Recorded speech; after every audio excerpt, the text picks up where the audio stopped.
Hello, hi, welcome to a reading vlog of sorts.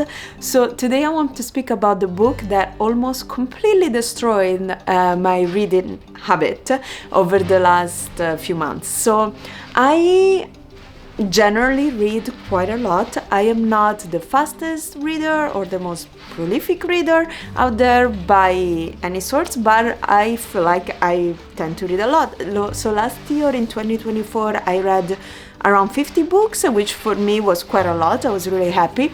And this year we are in April now, start of April, so for the last 3 months I can report that I read 3 books, and 2 of them were in the last couple of weeks, not even week and a half maybe, and it's because I had this one book that completely put a halt on all of my reading and I was struggling to get through it, and this is what I want to talk about today.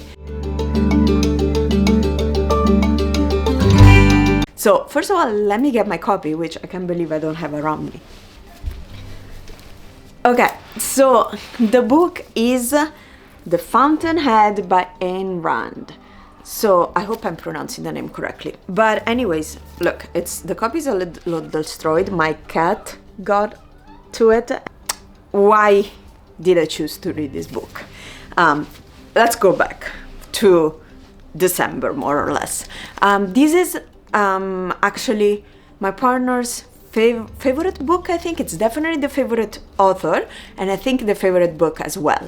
He is not an avid reader by any source. So when he really wanted me to read this book, I was like, yeah, of course. I mean, if it's that important to him, I want to see what it is about. So that's why I embarked in this journey.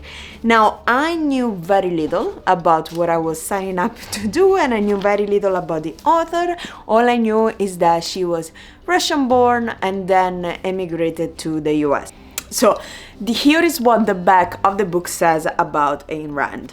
Born February 2nd, 1905, quite a long time ago, Ayn Rand published her first novel, With a Living, which we also have over there, in 1939.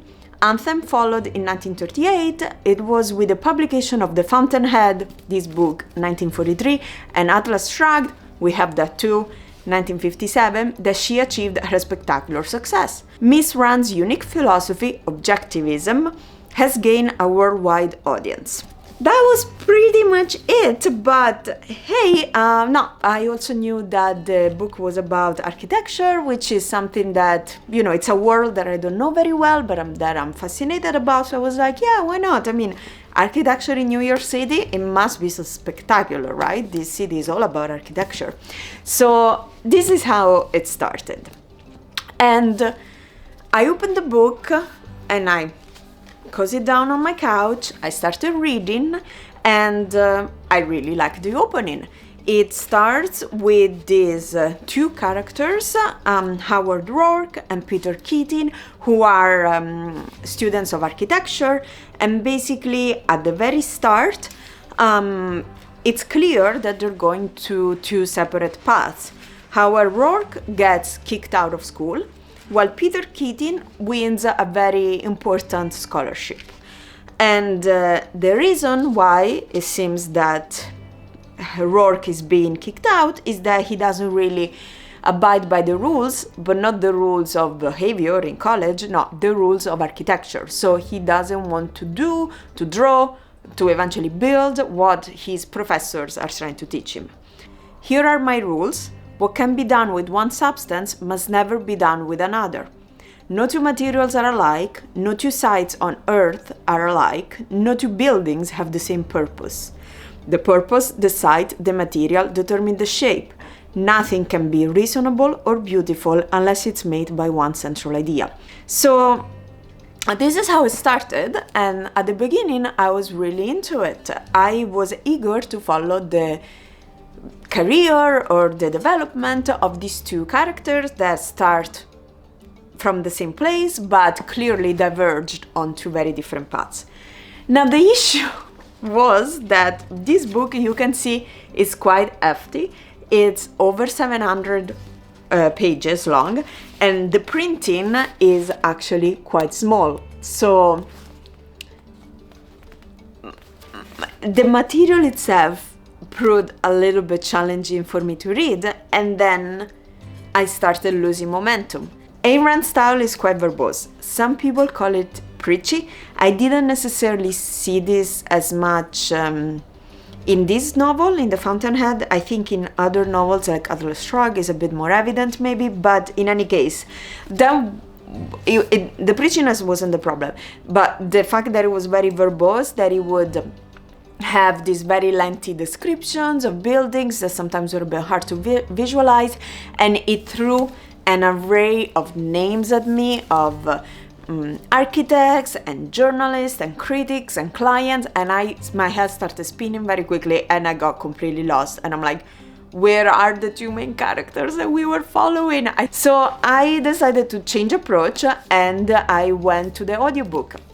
Now, I have a membership at the public library here in New York, so I can use Libby, which is an app where you can basically download on loan ebooks and audiobooks from the library.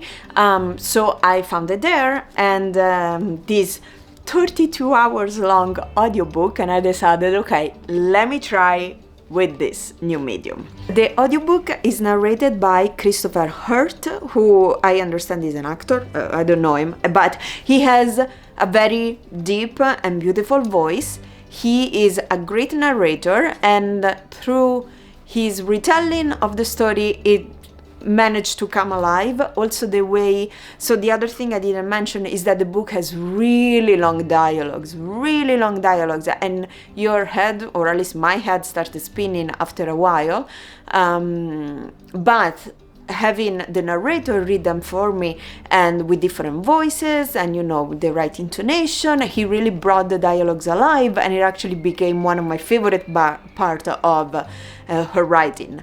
So through the audiobook, just by listening about architects in New York City trying to express their art, trying to build these skyscrapers and leave something in the city, and I would be walking to work or like through the park. I would go on the river and I'll watch the skyline while this voice would tell me about all of these buildings, and I could see them around me. It really brought the narration alive, and I started to really like it, at least much more than just reading the book.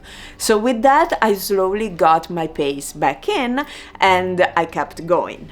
That was the first lesson learned. If I'm stuck with a story, I will give it a try to switch between media, and then give up only if none work.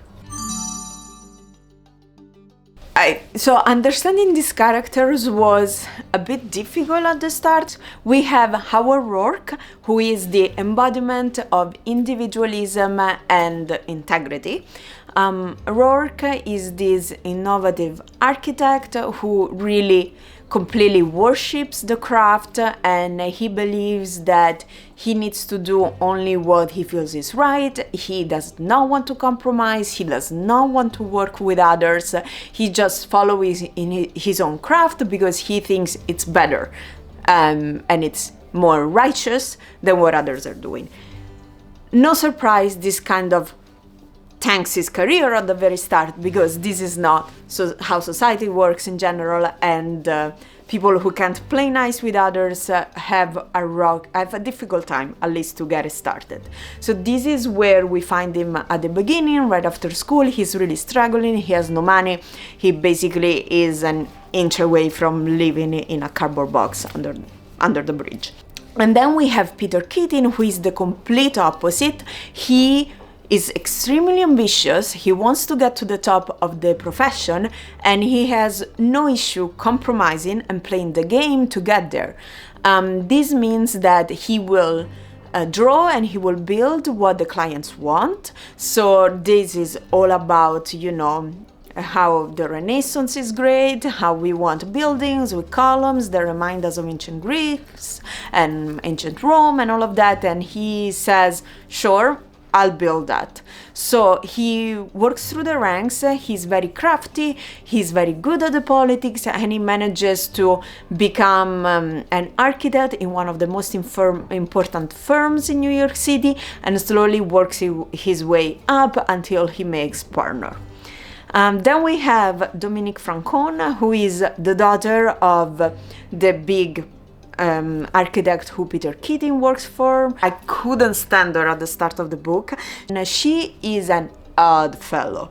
So we meet her that she is basically not even a journalist. I mean, she has a column in a newspaper. It's clear that she works because she wants to, not because she has to, but this gives her the freedom to be very independent because she doesn't really need this job, she doesn't really need others. She is, her father is vastly wealthy, so everything she does it, in a way she does it because it either entertains her, because I guess she thinks it's right. So as this very weird passage where she's talking to, I don't know if it was kind of her manager at work of some sorts. She tries to explain that she doesn't really love anything. She doesn't love her career and she doesn't really love anything else in her life. And this is a choice because the moment you find something that you like, people can hold it over you, because to achieve something that you like, you need to work with others and then you can be blackmailed, and sort of this whole trope, which I understand to a certain point. While she's trying to explain this point, she says that she found in a museum of something a statue that she really loved immediately, and she couldn't stand the thought of other people looking at the statue and maybe even loving it as well. So she bought it and in the end destroyed it. And then we have Ellsworth Toohey, who is really the antagonist of the story. Toohey represents collectivism and manipulation. So he is an architectural critic, and he writes on the same newspaper where Dominique Francon writes, only that he basically seeks to control public opinion. He wants to position himself in a way that he can dictate to the people what they need to like and dislike. He wants to do that because in the end that will give him power to be, in a way, a puppet master. I really like this book because at the end of the day it's a philosophical exploration of individualism versus collectivism, and whether one should be more individualistic or go and privilege the collectivity, the mass, over individual achievements and individual needs and desires and ambitions. So Ayn Rand herself is a champion of individualism, and we need to of course remember her story and where she comes from. She was born in Russia, then she moved to the US, and so in her worldview, true progress stems from individual ambition and achievements, who in the book is embodied obviously by Howard Rourke, who does not compromise because he just champions his art above all else.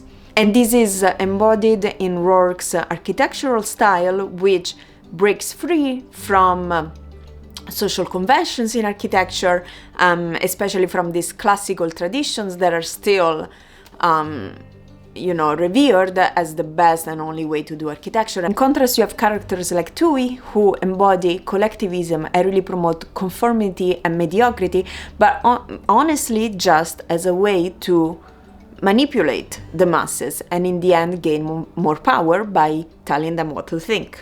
So the novel basically posits that innovation starts with those who dare to challenge social conventions. And here is where we go back to the quote from the start of the book, where he says basically every material, every age should have its own style, and it's pointless to repeat what past architects did with different materials in a different time with different technology. I think it's clear who Ayn Rand supports, and Toohey is clearly the antagonist, and I must say he's one of the best antagonists that I've ever read, because he really doesn't start like it. And many of the things he said, masking his ideals behind altruism, are like really relatable, and then as the story develops you start thinking, hold on a second, is there something behind what he's doing?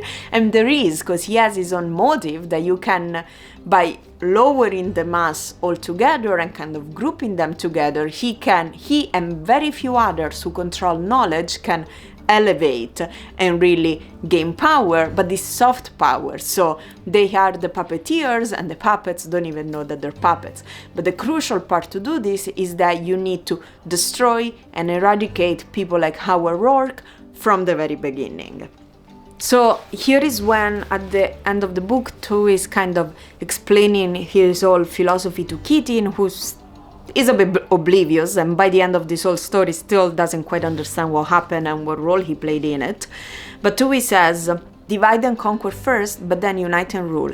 We've discovered that one at last. Remember the Roman emperor who said he wished humanity had a single neck so he could cut it? People have laughed at him for centuries, but we'll have the last laugh. We've accomplished what we couldn't accomplish. We've thought meant to unite. This makes one neck ready for one leash. We found the magic word, collectivism.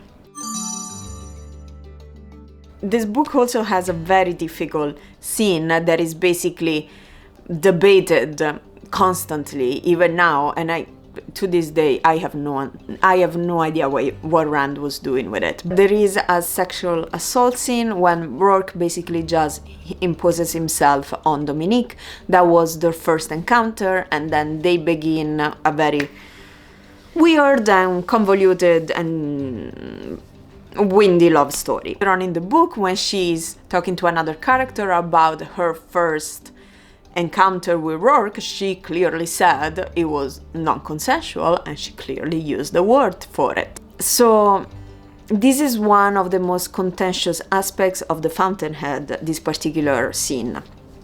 And for me, grappling with this scene, it was very, very strange. So to read it, it was horrible. After that scene was ended, I closed the book and I really asked myself if I want to go forward with it. I knew it was only one, so I wouldn't need to read that over and over again, but it was really difficult to just get through it. But then the other thing that really messed with my mind is that I didn't understand the purpose. Like, I didn't understand the purpose at all. Obviously, if you are talking about traumas and you're writing a book about these sorts of experiences, obviously, yes, you need to I don't know if you need to include them, but obviously you know, it makes sense why you would choose to include it. But in this book, it really doesn't. Like, it's not even a thing. It's never brought up until this following dialogue at the very end of the book. And I really don't know what Rand was trying to prove with this.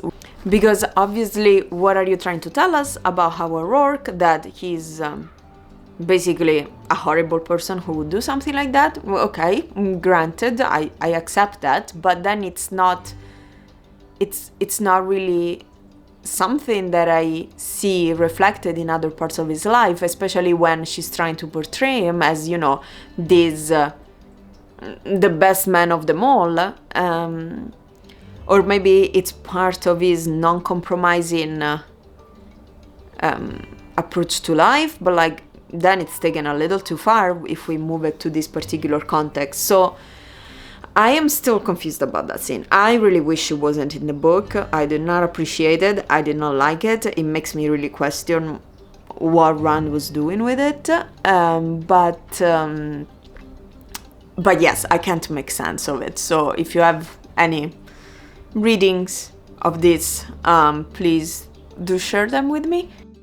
Few final thoughts, because I think this video is very long. So this book is not an easy read because of mostly Rand's style, her lengthy descriptions and dialogues, and the way she throws a bunch of information at you. She creates these whole worlds that you need to navigate and to understand who is actually the character that is important to follow. But that being said, I think it was extremely original, at least for me, and I really appreciated how she used art and architecture to drive home a very political point. I thought it was really clever. So I will definitely read We the Living and Atlas Shrugged, who are her two other novels, but later on. maybe next year. I think for now I need a break, but I hope you enjoyed this video, and yeah, thank you so much for spending this time with me. Ciao!